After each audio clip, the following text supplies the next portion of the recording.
Hi everyone, welcome back to my channel. ఈరోజు మేతి చపాతి ఎలా చేసుకుందాం చూద్దాం. ముందుగా ఒక బౌల్ తీసుకొని దాంట్లోకి 1 కప్పు గోధుమ పిండి వేసుకొని 3/4 కప్పు మెంతాకులు వేసుకొని చిన్నగా తరుక్కోండి. తగినంత ఉప్పు, ఒక 2 చిటికెళ్ళు పసుపు, 1 స్పూన్ కారం,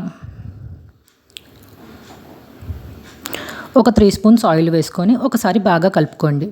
ఆ మిక్చర్ అంతా బాగా కలిసిన తర్వాత నేను కొంచెంగా వాటర్ పోసుకుంటూ కలుపుకున్నాను.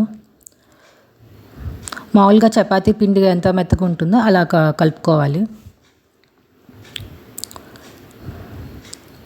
తర్వాత మూత పెట్టి ఒక 15 నిమిషాలు గ్యాప్ ఇవ్వండి. తర్వాత చపాతీలాగా తయారు చేసుకోండి. నేను ఒక ప్యాన్ తీసుకొని దాంట్లో చేసుకున్న చపాతీ వేసుకొని ఆయిల్ రాసుకొని 2 వైపులా కాల్చుకున్నాను. అంతేనండి, వేడి వేడి చపాతీలు రెడీ. వీడియో కనుక మీకు నచ్చితే please like, share and subscribe. Thank you for watching.